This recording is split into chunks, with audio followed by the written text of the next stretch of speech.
There are no subtractions and divisions in our mind. There is only addition and multiplication.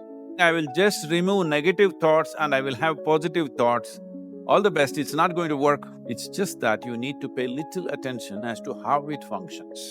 You will see there is a distinction between what is you and what you have gathered. Well, see the way the question is asked and also the way normally it's addressed is, people think there is something called as negative thought and positive thought.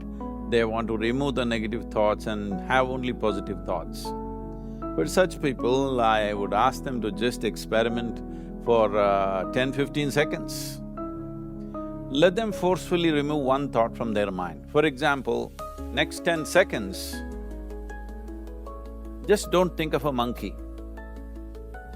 Try not to think of a monkey for next 10 seconds. You will see you will be full of monkeys. So what I'm saying is, this is the nature of your mind, because in this mind, all the three pedals are throttle. There is no brake, there is no clutch. Whatever you touch, it will only go faster. In this kind of mind, people have been taught from moral teachers and religious teachers, do not think about bad things. Well, since then it's been a full-time job. So there is no way you can handle the mind like this. This doesn't need any great enlightenment. If you spend 2 minutes with your eyes closed, you will realize you cannot do anything forcefully with this mind. So, I want to remove negative thoughts. Do not ever go in this direction, because what you want to remove will become your quality. Always you will be on it. So what should I do? The thing is this, without understanding the fundamental mechanism of this mind, because our mind, human mind, is the most sophisticated computer on the planet. Even all the supercomputers have come out of this. When this is the case, is it not important that we understand the mechanics of how it functions? One simplistic aspect of how it functions is, there are no subtractions and divisions in our mind. There is only addition and multiplication. If you try to do something with it, it will say one more. If you try hard, it will multiply into many more. In this mind, you don't try to identify what is positive, what is negative and try to remove it. First of all, one needs to understand, this mind of yours, this body of yours is supposed to serve you. The life that you are is important. Body and mind are vehicles that must serve us. If you sit in a vehicle, it must go where you want to go. If it goes to its own destination, what is the point of such a vehicle? It's just a nuisance. Right now, most human beings are unfortunately experiencing this fantastic possibility of human mind as a nuisance, as a troublesome thing. Well, this is the most beautiful thing you have. It's just that you need to pay little attention as to how it functions. One simple thing is this, there is something called as you which exists.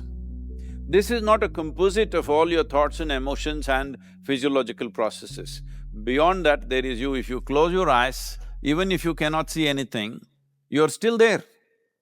It is through the window of your eyes that you're looking out, but if you close your eyes, it doesn't mean that you don't exist, you still exist.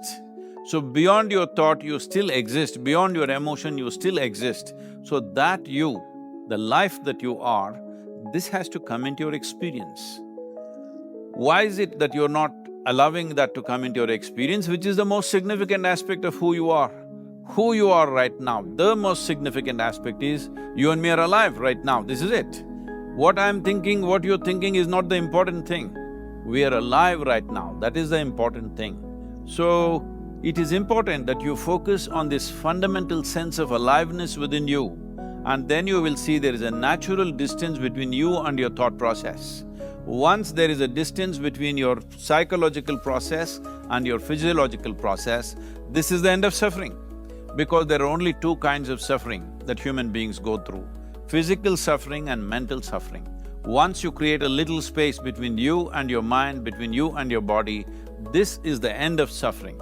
This is something every human being has to experience and know, otherwise thinking I will just remove negative thoughts and I will have positive thoughts, all the best, it's not going to work 100%, it's not going to work because nobody can remove it, they can avoid it for some time. So when negative thoughts come, you say Ram Ram, Shiva Shiva, whatever you want, but this is just avoiding, it's not gone.